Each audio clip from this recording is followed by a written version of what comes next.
he could have reached through that window and grabbed us and hurt us severely. And thousands more have seen mysterious objects in the sky.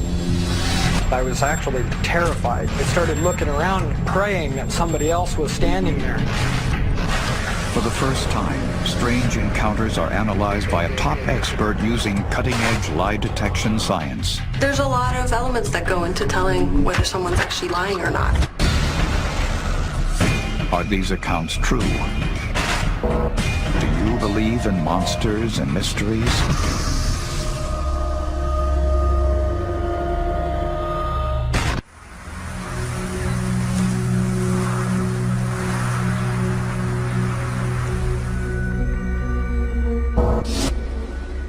My name is Thomas Fisher, and I've seen Sasquatch.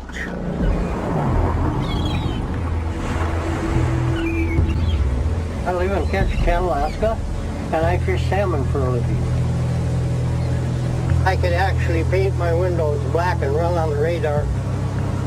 That's how well I know this country. From his boat, Thomas Fisher has a front row seat to the edge of wild Alaska. There's places here where man has never been. It's just immense.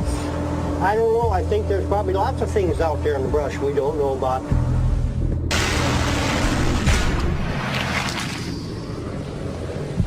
Yakobi Cove, southeast Alaska.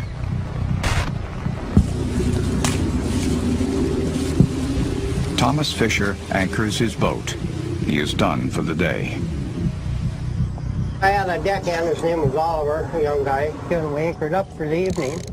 On a beach close by, Alaska's most ferocious predator is hunting. And we were watching a big grizzly bear on the beach about 100 yards away. And the bear had been there for a long time, and he wasn't afraid of us or nothing. The grizzly is a monster. Thomas keeps a wary eye on the massive beast from the safety of the boat. The bear was huge. I saw him a couple of times before. I'd say the bear was at least 11 feet. Thomas watches the grizzly for over 10 minutes when all of a sudden, the bear's behavior changes.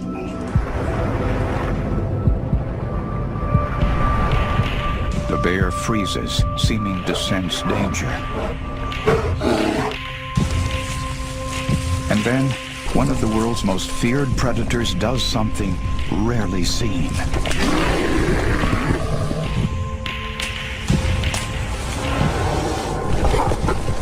Runs away, fast. I think something really scared this bear, you know. He was flat moving when he hit the brush. He didn't just amble off, he was just gone. Never seen a bear act like that before. What could make Alaska's alpha predator turn and run? Off on the left side, this black object come out, which I thought at first was a bear. But it wasn't. It was walking on two legs like a man. And like the grizzly, this predator is not afraid of Thomas. And it walked about 50 yards out and just stood there and looked at us for about 15 seconds. Thomas is now face to face with a creature he has never seen, despite his 45 years in Alaska. It wasn't a bear because a bear cannot walk or run standing up. I knew it wasn't a bear. It looked just like a man, only it had hair. There's a lot of difference between looking at a man and a bear. You know, and this thing had all the features of a man, only it was all hair. And it was huge. It was at least 9 foot tall. The encounter is brief. It was a Bigfoot, just as plain as day. And he stood there probably 15 seconds. And then he ran about 100 yards into the timber. He did it so fast, it was just amazing. My deckhand looked at me and I looked at him. We said, what the heck did we just see? And we said, a Bigfoot. And Oliver, my deckhand, said, well, I'm not telling anybody. To this day, Fisher's deckhand will not speak about what he saw. But the old fisherman is very clear about the events of that evening. Definitely saw Sasquatch, and I'll stick by that till the day I die. And nobody will ever change my mind. Fisher's encounter takes place in the Alexander Archipelago. Off the coast of southeast Alaska, almost all of the 1,100 islands remain uninhabited, isolated from the mainland. And Thomas Fisher's Sasquatch sighting is just one of hundreds recorded across the region.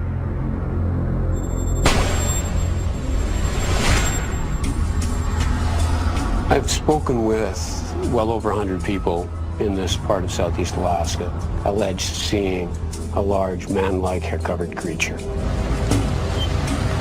A faculty member of the University of Alaska, Dr. Robert Alley has been documenting and writing about eyewitness accounts of Sasquatch for over a decade. What most people are describing is a very fleeting encounter with something that's very clearly not a bear. Today, he is traveling to Prince of Wales Island to evaluate physical evidence that the beast exists.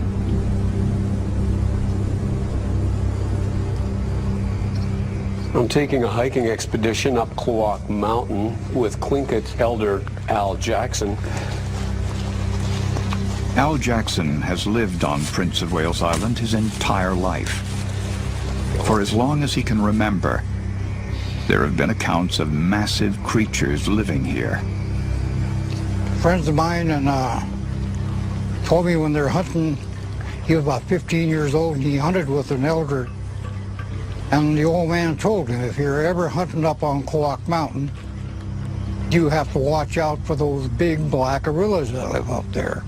He told them that he said they marked their territories by driving these blown down trees into the ground, upside down.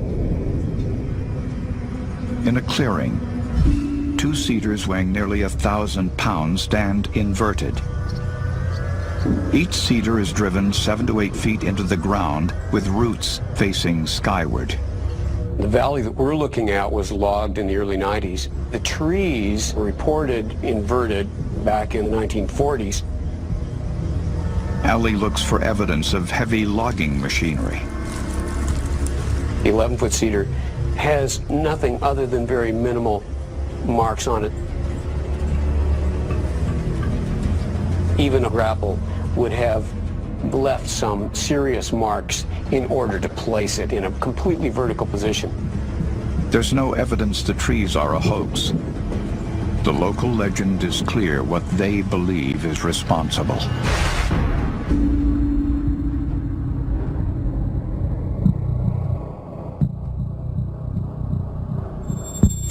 Coming up, We couldn't shake this feeling of being watched.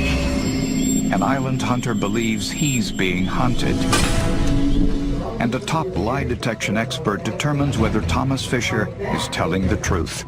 As you can see over here, a classic expression of disgust. I know what I saw, and nobody will ever change my mind.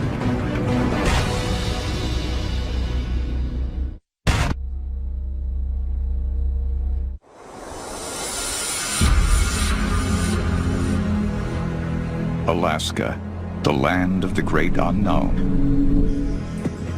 90,000 square miles of desolate frontier. Over 500 known species of animals live here.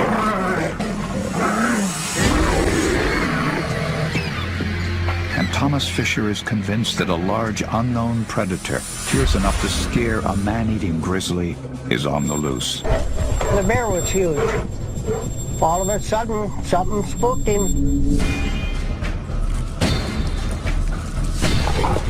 Definitely saw Sasquatch, and I'll stick by that till the day I die. And nobody will ever change my mind. Fisher is one of hundreds of Alaskans who has reported an encounter with a Sasquatch. These people all generally have one thing in common. They spend a lot of time in the wilderness for a living. Woody Anderson is a native Alaskan. By tradition, he feeds his family by hunting and fishing. We've all been hunters all our lives. I started hunting when I was 5 years old. When he's not in the woods, Woody carves sacred masks for tribal ceremonies and for tourists.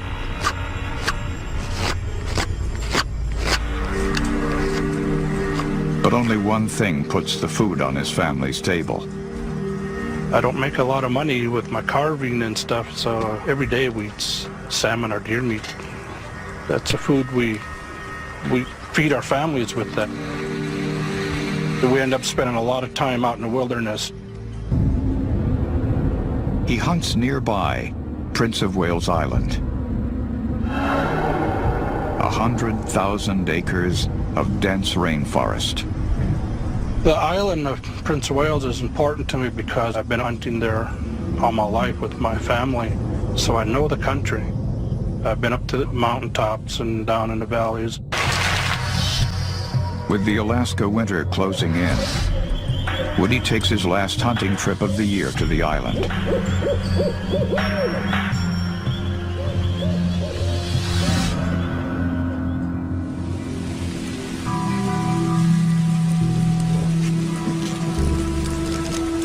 I took my sister hunting over on Prince of Wales. We're over there for a week. It was raining and blowing one evening. We're going to camp up on this mountain ridge, but the weather was just too nasty. We couldn't even get a fire going.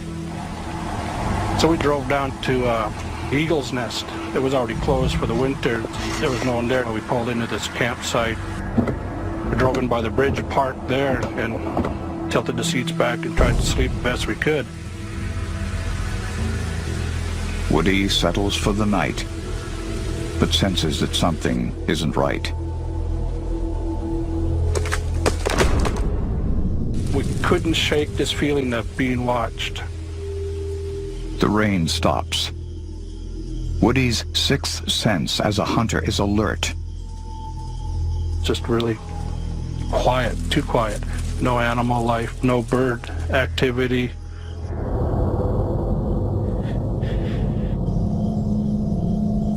Woody can't believe what he's seeing. It grabbed me in the chest, the fear. See something that big, that close. He was powerful. He's big shoulders on him. If he wanted to, I think he could have reached through that window and grabbed us and hurt us severely. But he didn't. It was one of those fight or flight kind of fear. You know, if you can get away, get away. If you can't, then you know you're going to have to fight for your life. That's how bad it was. I sat up, I hollered, I screamed. The menacing beast disappears. An experienced hunter, Woody knows it's a Sasquatch. I'm out in the woods so much that I know what I saw. You know, it was mind-changing, changed my life. There's something out there that I don't know what it is.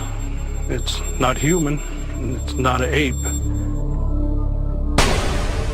While neither Woody or Thomas have produced physical evidence of their encounters, one expert is determined to find the truth.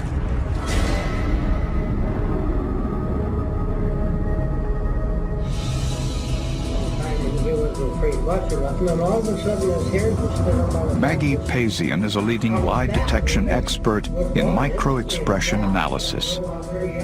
U.S. Homeland Security is one of her top clients. A hidden frown, a raised upper lip. While seemingly insignificant is the difference between someone lying and telling the truth. Microexpressions are expressions that we produce on the face that last less than half a second, sometimes as short as 1/25th of a second. That's probably one of the neatest things that's ever happened to me in my life. Most people don't see them because they're not looking for them. And just stood there and looked at us. There was no bear. There was a Bigfoot, just as plain as day. Every face conveys micro-expressions, which makes a lie difficult to hide. A lot of times we can subdue them, we can minimize them, but they still come through. Here is the first time where Thomas Fisher actually gives us a micro-expression of emotion. As you can see over here, his whole face scrunches. Here, let me rewind it a little bit. Here you can see how he looks in his neutral element. And then we can see how around the nose bridge, all the skin is pulled up and we see wrinkles along the nose. The upper lip is raised and in a classic expression of disgust. This indicates Thomas's disdain for people who do not believe his story. That's a very salient clue that, he has real emotion about this story. Thomas Fisher believes that he saw Sasquatch.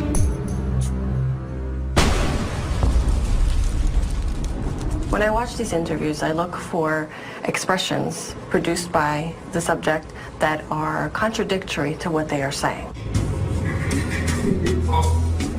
For Woody, the test of truth will be determining if he was afraid of his brush with Sasquatch, an emotion nearly impossible to fake. You can see the eyebrows being raised, they're pulled together, there's tension in between the brow, and stretching of the lower lip, which is a classic sign of fear.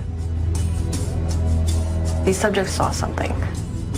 They truly believe what they told us they experienced. Next, the monster hunters chum for an Alaskan beast that rivals Loch Ness. It's putting a tug on it. Putting a tug on it! And mysterious sightings in the northern skies. Military radar advises they are picking up an intermittent primary target behind you. In trail, I say you.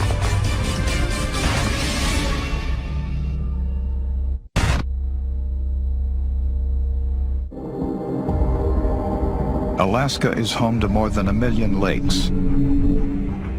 Lake Iliamna is its largest, and it's almost 1,000 feet deep. Local residents believe a monster lurks beneath its surface. They see it from the water. We came up on it. I could see that it was bigger than the boat itself that we were in. They see it from the air. We're just coming up on Peter Bay, right where I saw the creature in the water here. Whatever it is, the unknown beast is massive. The lake is located at the north end of the Alaska Peninsula and is roughly the size of the state of Rhode Island. Across the lake, there have been dozens of reports of a monster.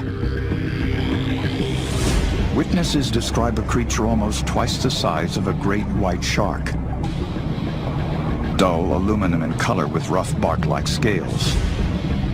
The creature swims with a side-to-side tail movement. Severed lines and torn nets indicate a powerful jaw and sharp teeth. What is lurking in the depths of Iliamna? Could a natural explanation for the monster exist? Military contractor and science writer Matt Billy has been studying the lake for years. The only freshwater fish large enough to fit the reports from Lake Iliamna is the white sturgeon. It does live at these latitudes. It can attain the sizes that are being reported, but there's never been a sturgeon caught in Lake Iliamna, so we don't have a solution yet to our mystery. Despite the many creature sightings, no one has tried to catch the Iliamna monster in almost 50 years. Until now. Tinny Headland makes his living hunting the wilds of Lake Iliamna. I'm a registered guide, licensed to hunt all kinds of big game. Moose, caribou, bear, sheep. I was 12 years old when I killed my first bear. Now Tinny is on a mission to catch an even bigger beast. I was raised on this lake. I've been hearing stories since far back as I could remember. And there's something here. It's a given. I mean, but what, we don't know. Somebody's going to catch it. I want to be the one. Today, Tinny is teaming up with local guide John Beckler in an attempt to catch the lake monster. The first order of business, get the bait ready. Chumming is standard fare for attracting known monsters of the deep, like sharks. To be successful, the nastier the better. We got quite a bit of blood and juice. I don't think there's a place on this lake they haven't seen or something. Where we're going is, a lot of sightings up in there. John has spent years on the water and believes that its depth may be the key. There's only been so much research done on the lake as far as depths go. Not every inch of it by any means has been looked at. I do believe in the Iliamna Lake monster. You know, monster's a funny term. Is it something prehistoric or something that's still, you know, still a living species? Who knows? The Lake Iliamna region is completely isolated from the outside world. The largest boat available is a 26-foot, 400-horsepower Benz. While the boat is small, if they hook the big one, they plan to tow it back to shore without landing it.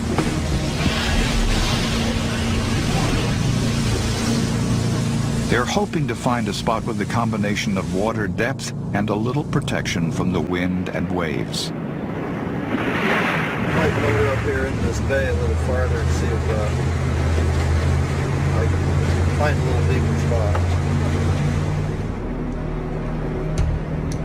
At the edge of a large bay, they drop anchor and start chumming. Using large circle hooks, heavy Dacron line, a 6-foot braided steel leader and halibut rods, the gear can handle an 800-pound beast. Anything larger is going to be a dicey proposition. But the two are game for it and settle in to do what everyone who fishes does: wait.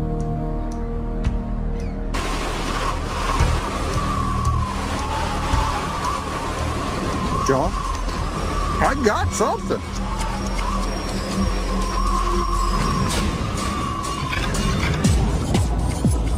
After an hour in the water, something hits Tinny's line. It's putting a tug on it. Putting a tug on it!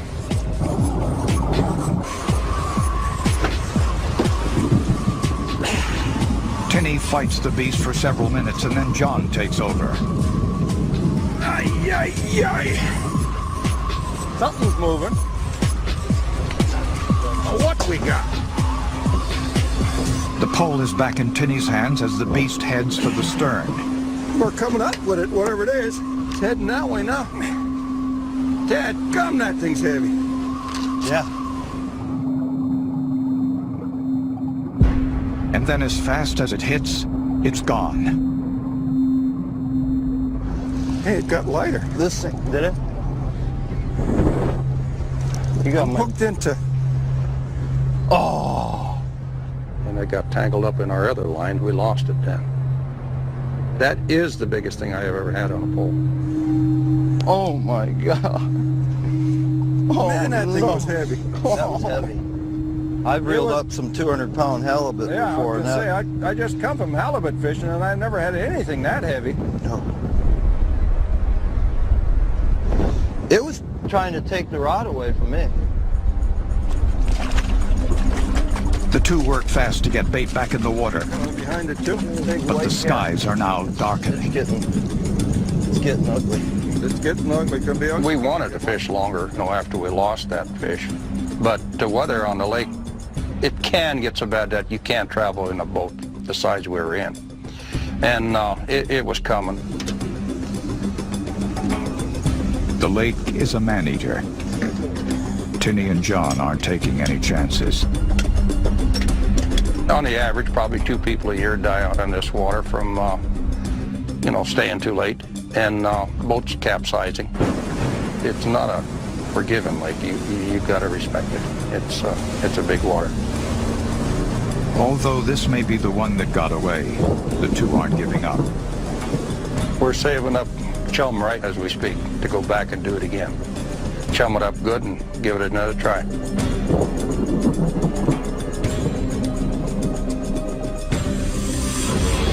Coming up, one of the most famous UFO encounters in the world. Quite a big... If the pilot said it was a UFO, who are we to say it's not? I think that is quite a big...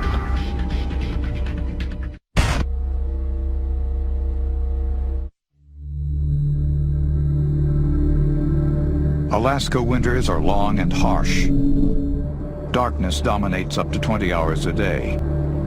And each winter, hundreds of Alaskans report seeing UFOs in the sky above.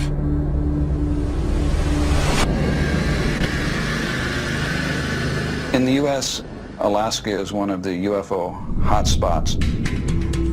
Brent Mitchell is Alaska's top UFO detective. A full-time investigator, his clients include satellite manufacturer Bigelow Aerospace.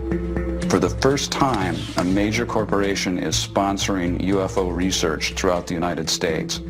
UFO sightings seem to occur in a very high percentage and in very large numbers compared to the rest of the United States.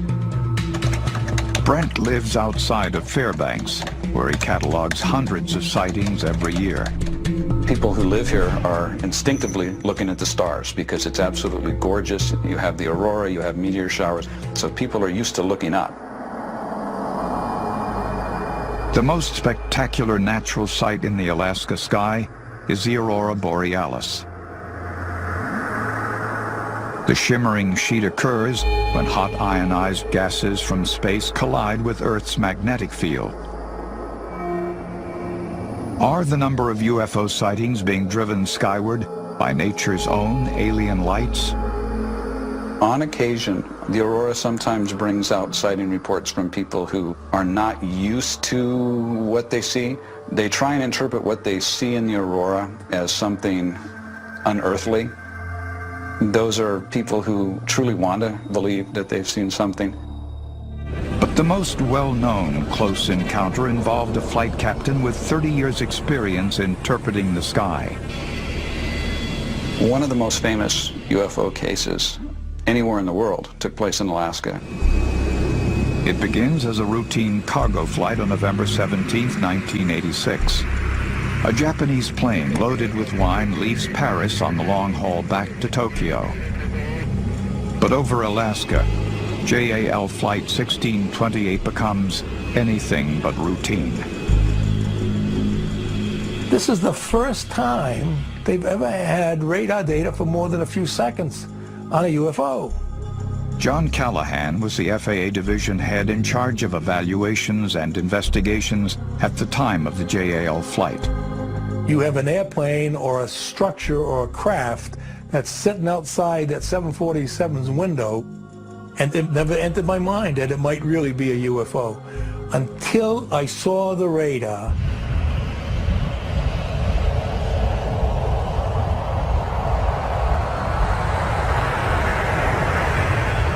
Just after 6 p.m., Captain Kenju Terauchi and a crew of 2 enter Alaska airspace for the second leg of their journey, heading for Anchorage.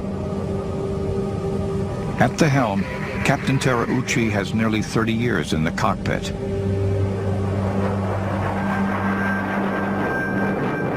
At 6:19 p.m., the crew sees something on the radar. Unable to see another plane outside the window, they ask the control tower to identify it. Anchorage Center, Japan Air 1628. Do you have any traffic? 11 o'clock above? Japan 1628 heavy, negative. Moments later, the crew sees a pair of lights on the horizon. Inside, we have 2 traffic in front of us, about a mile ahead. Anchorage Air Traffic Control still sees nothing.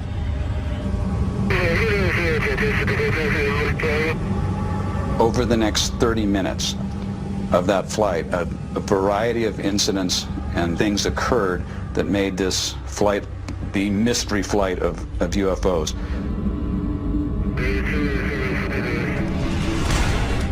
Coming up.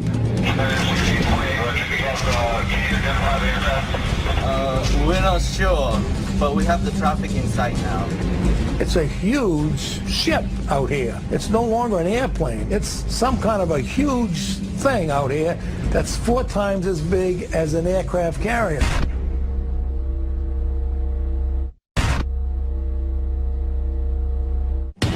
November 1986. As JAL 1628 approaches anchorage, the crew reports seeing strange lights. Over the next 40 minutes, one of the most famous UFO stories in the world unfolds over the skies of Alaska. The JAL transmission catches Anchorage Air Traffic Control off guard.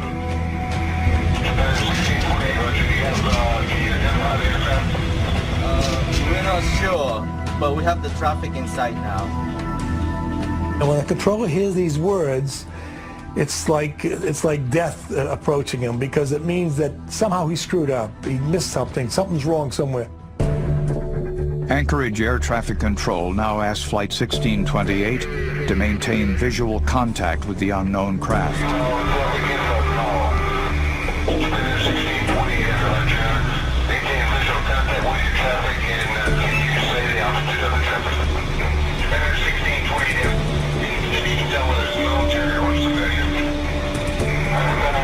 We cannot identify the type, but we can see the strobo lights.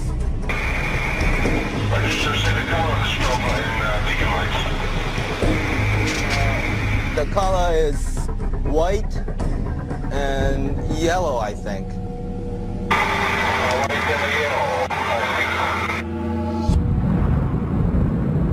It's quite a big. I think very quite a big.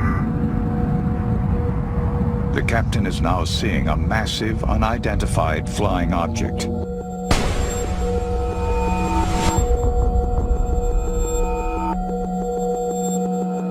It's a huge ship out here. It's no longer an airplane. It's some kind of a huge thing out here that's 4 times as big as an aircraft carrier. 19 minutes after first encountering the unidentified craft, the crew nervously requests a new altitude and change to their flight plan. The goal, shake the unknown craft. Request deviate from some object, request heading 240. Better 1628, roger, fighting 240. Better 1628, heavy. Deviations approved as necessary. Air traffic control requests that the Japanese airliner make a full circle. Better 1628 heavy, so I'm going to request you to make a right turn 360 degrees, 360 degree turn, and advise me what your traffic does there.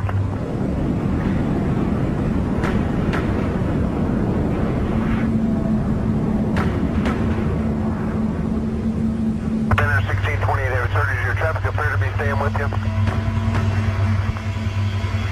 Disappears, Paranormal 1628. Terauchi believes the unidentified object has disappeared. But now military radar picks up something behind the Japanese airliner. 1628 heavy, military radar advises they are picking up intermittent primary target behind you, in trail, I say again.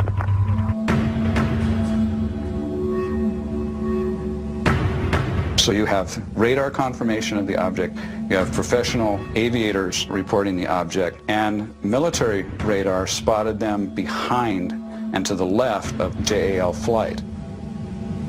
Air traffic control requests another jet close by, United Flight 69, to fly within sight of JAL and report any traffic. Center from United 69. The Japan airliner is silhouetted against a light sky. I don't see anybody around him at all. I can see his contrail, but I sure don't see any other airplane.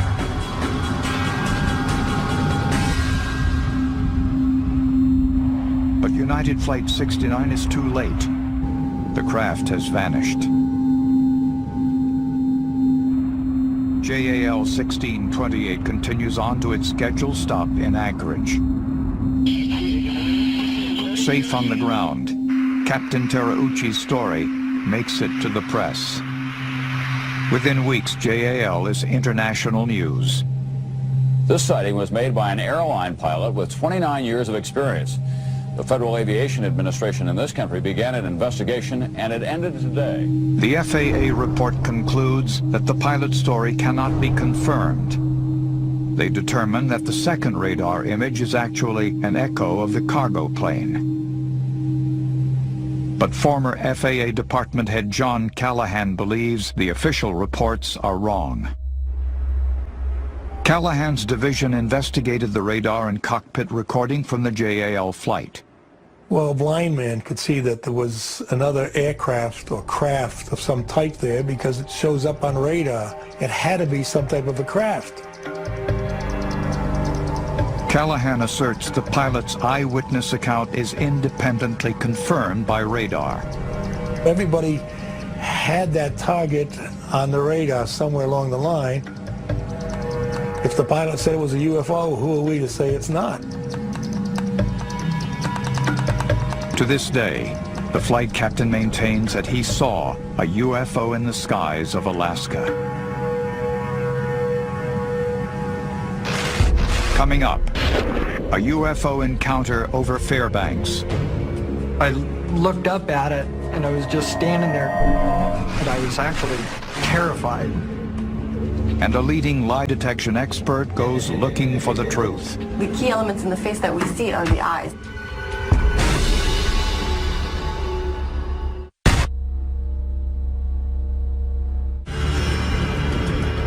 In Alaska, the northern winter brings long, clear nights. Every year, Brent Mitchell investigates hundreds of winter UFO sightings. Those reports come from all different types of people. You have professional people, you have working people. The average person that reports it has seen something. When I first saw this UFO, I was like, this isn't man-made. This can't be possible. I saw a flash of light, and shortly after that, a large orb appeared. It was hovering approximately 800 feet in the air, and I could see it just as vividly as looking at a car across the street. It was bright white. It was silent. I thought to myself, oh my Lord, they really do exist.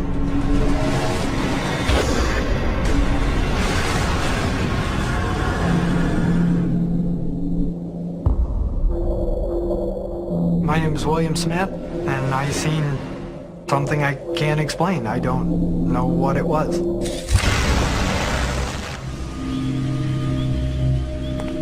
One winter night, William Smith leaves work very late. It was 10 to 1, March 16, 2009. It's a day I'll never ever forget.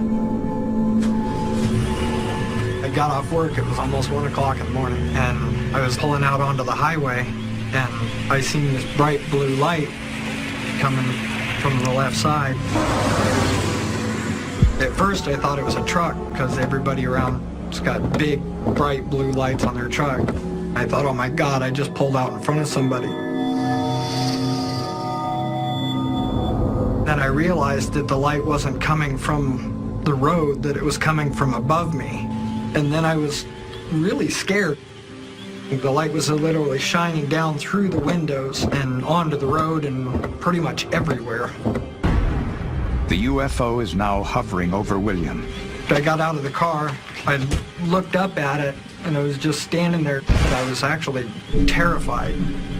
I started looking around, praying that somebody else was standing there. And I was all alone out there. It was like, oh my God. It looked like an eye. And it had a white ring in the center of it with a blue circle in that. And it was probably 250 foot long, 125 foot wide. It was huge. There had no windows, no doors, and it was silent. And it was just floating along real slow. And then once it got past me, I jumped in the car and I started following it. It was exciting and terrifying all at the same time. I was keeping up with it, and it was starting to speed up, and it was going and going and going.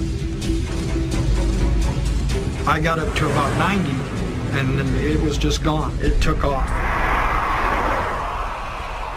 I've never seen anything that fast in my life. It went from there to gone, just like that. William comes home shaken by the UFO encounter. When I first got home, I was so excited I could barely sit still. I did not sleep for 38 hours. Every time I'd lay down to try and go to sleep, I would close my eyes. That's all I would see was that thing flying along. That's all I could think about.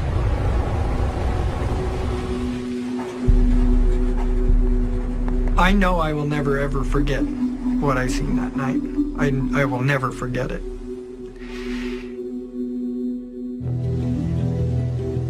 Top lie detection expert Maggie Pazian analyzes William Smith's UFO encounter. She's reading his face for micro-expressions or tells. The question, is he telling the truth? We're looking for a combination of movements on the face that, when they happen together, they relate to an emotion. If you look at this freezed frame of William Smith, the key elements in the face that we see are the eyes. The eyes are wide open. There's a lot of sclera visible, a lot of white visible above the iris. The lower lids are pulled tight, which is another key element of fear. And then in the lower face, we see a stretch in the lower lip, which is very common in fear. He shows this over and over again. These are key moments in the interview where he's sensing this fear, and he's showing us that he's feeling fear. Pazian determines that his continued fear means that William is telling the truth. He really, truly believes that he saw a UFO. Incredible. There is not a doubt in my mind that William saw something, and that it was unidentifiable, and it profoundly impacted his life. As far as Alaska, sightings are so unique and so diverse. When people are looking up, they'll see things that you wouldn't necessarily see in other places. From its dark winters to its unknown wilderness, Alaska is home to many mysteries. There's places here where man has never been. It's just immense. There's something out there that I don't know what it is. It's not human. I know I will never ever forget what I seen that night. I will never forget it. I think there's probably lots of things out there in the brush we don't know about. In Alaska, mysteries and legends have thrived for centuries and always will.